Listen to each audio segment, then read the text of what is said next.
Good good afternoon, Nebraska. I don't know if it's still morning there or not, but I guess not. I guess it's afternoon for you folks. Welcome to the national finals and congratulations on being here.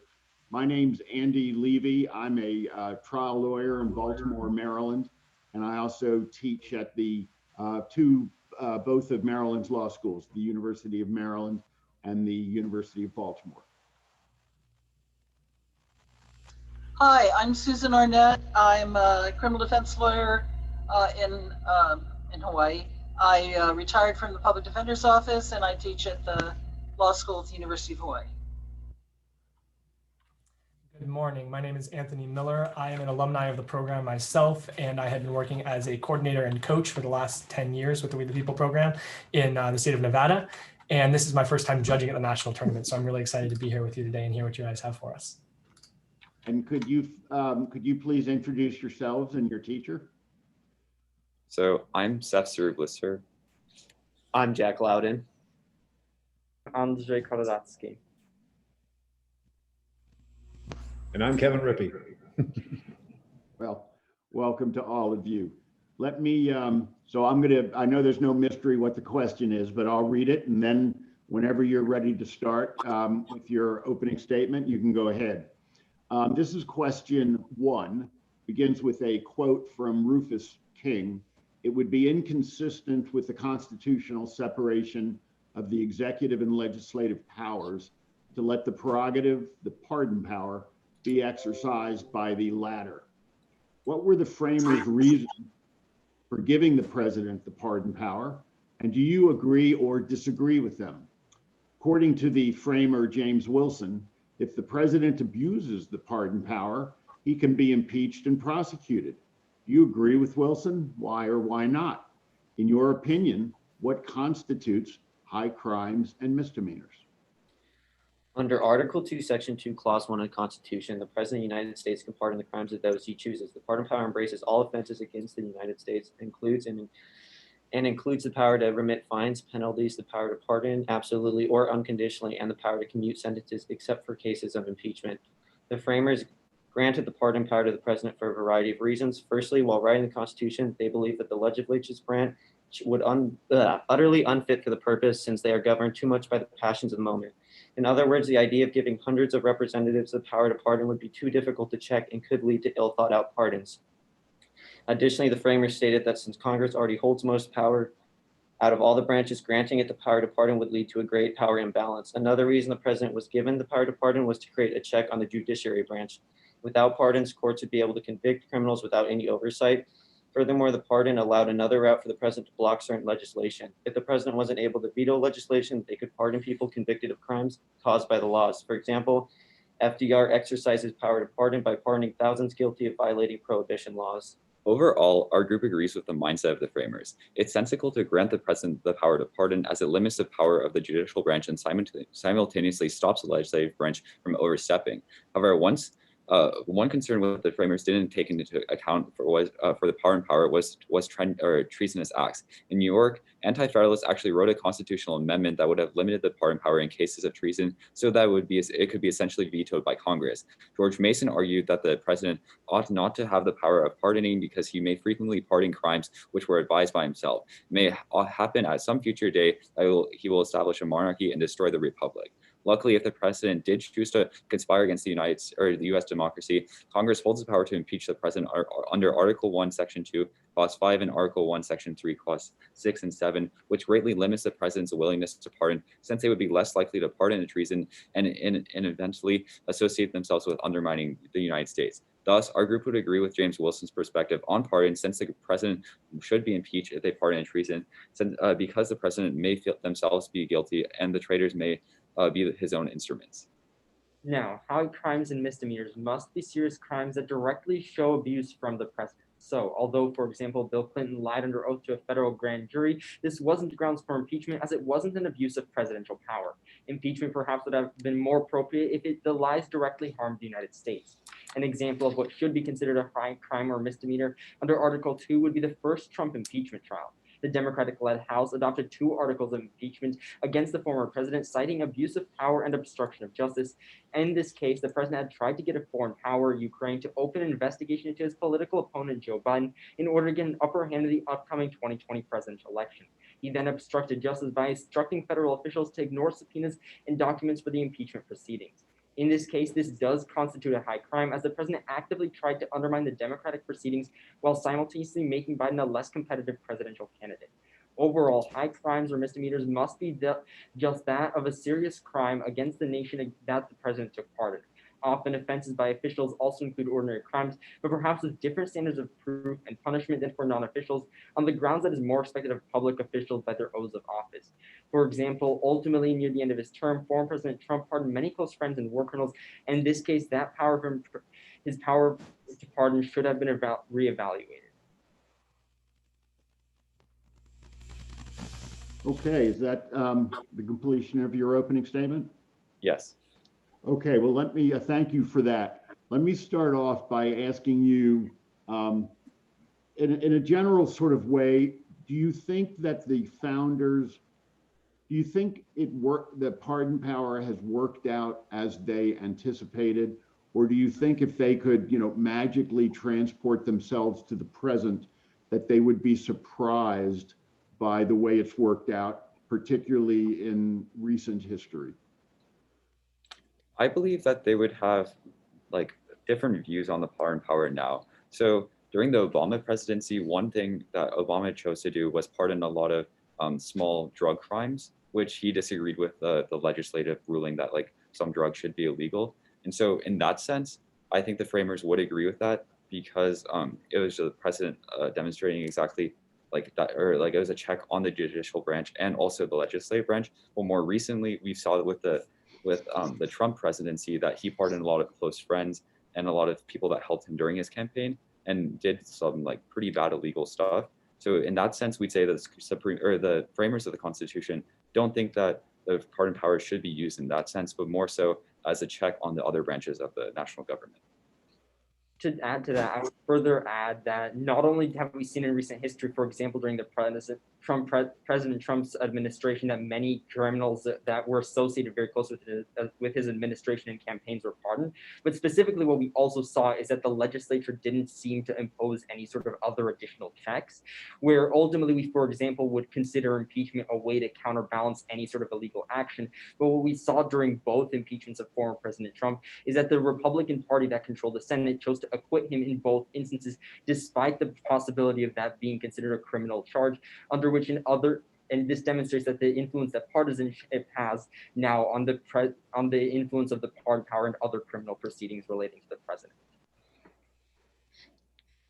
You said that you thought the framers placed the pardon power with the president, both because of how hard it would be for Congress to exercise it, and because Congress already had so much power. Do you now consider that the framers made a mistake in not specifying limits on the use of the pardon power? Because you've given us some examples of where you think it was perhaps not well used, pardoning political cronies or pardoning for political reasons. Yeah, so I think there could be limits on the president's pardon power. I'm not exactly sure how this would be implemented, but maybe if the president disagreed with a very specific law, like Obama did with marijuana crimes, then the people that who were convicted of those crimes would be pardoned, and that would eliminate a lot of the pardoning of like friends that helped with the Trump campaign and the Trump like presidency. So yeah, if that is able to be implemented in some fashion, that would definitely be a good check on the pardon power itself. And to add on to that, I would also agree that the founding fathers probably made a mistake by adding no checks to it, as they greatly under-exaggerated how much power the executive branch would have. Here we are now where the executive branch is arguably probably the most powerful one. And so in my opinion, it would be very helpful to somehow give Congress back some power. In my opinion, maybe the president with pardons would have to still be under the ethic rules of the rest of the federal government. So like you couldn't be pardoning family and whatnot because that is very ethically wrong. I would, to an extent, disagree with my colleagues in the sense that while the framers perhaps didn't specify enough about the pardon power specifically, they did seek to implement checks on that, as in the instance of impeachment. However, ultimately, the way that they have been implemented may have previously worked, say, 200 years ago, but to an extent, having had very little changes over those past years, I would say that the lack of modernization of this institutions of government we use ultimately demonstrates that they haven't adapted as well to the modern age. Interesting. Okay. How do you think the pardon power has been applied at the state level with state governors being able to pardon? Do you think that that has been effective? Do you think it has the same problems that we have at the federal level?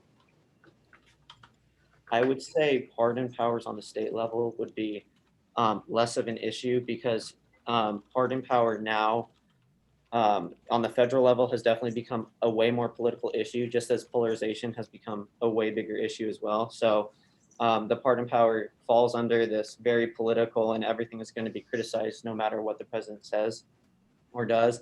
And on the state level, it's like in Nebraska, we don't have like political parties in our Senate. So I would say that it takes the politics out of pardoning to an extent when you go down to the state level.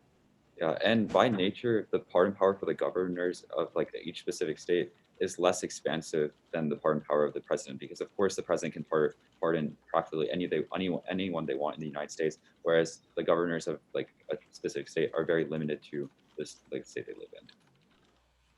So would you give an example of a pardon that you think was absolutely sort of squarely in line with what the pardon power was intended to do? You used the Obama example of the drug crimes. Anything else you can point to? Yeah, so one example that we give in our speech is that FDR pardoned a lot of the people that were convicted for prohibition offenses. And we think that that is exactly what the framers want. They want a president who disagrees with a specific law made by the legislature and then pardons because they think that law is unjust. And as weird as it is to say, I would also agree that with Kim Kardashian and Trump, when they got together and were pardoning people based on crimes committed, I would also agree that that is what the pardon power is made for. It is to go back and look at what is wrong with our judicial system and correct that through pardons if need be. So I would say, yes, that worked as a check on the judicial branch. So then if we think that there are good uses and bad uses of the pardon power, and I think you've clearly decided to determine what those guidelines are, who should be in charge of enforcing that or determining that on a case-by-case basis? The legislature, the judicial branch, a third independent party? How do we adjudicate this? I would say there's either two ways to do this. I would say you'd have to give some power back to Congress, just as like I previously stated, I feel as though the executive branch has become too powerful, and to give some power back to Congress to where they can I would say maybe like have some rules on what they can and cannot pardon, or as you stated, third party. I would also think like an ethics committee would also work, as in like there would have to be extensive investigations and like ethics into why this person is being pardoned. So like, again, with Trump, he couldn't be pardoning close friends and associates and whatnot just because they're close friends and associates. I would actually disagree with my partner. I would say that the duty to like judge whether a pardon is ethically correct or not would probably be best given to the judiciary branch, because they would be able to, they already act independently and they don't need to take political risk because they're already set for life in the Supreme Court. Maybe it wouldn't be best for the Supreme Court, but for other justices in lower federal courts, that would make a lot more sense, because they already have the court experience of knowing how the laws exactly work with the people and how to judge the people if they were wrongfully convicted. So if like a president gave good reasoning as to why this person should be pardoned, then they would be able to tell. Well, thank you. Wonderful, thank you. Thank you very much. Fantastic. Thank you. So let me start by just giving you a little bit of feedback, but generally, that was a very impressive presentation. You seem to understand well the historical antecedents. You had some interesting examples you gave, the FDR during the Prohibition.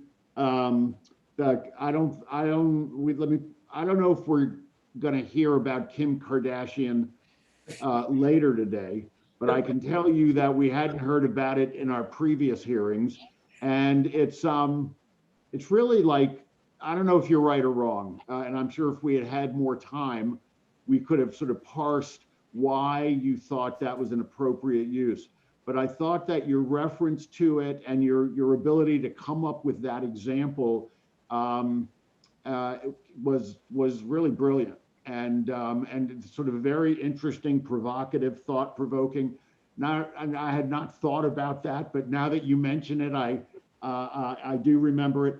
You at one point, and my notes are unclear specifically, but at one point, I think you referred not just to the anti-federalist position, but to the New York anti-federalist position, which is very, very impressive, and really sort of showed that your understanding of this is deep, and it's not just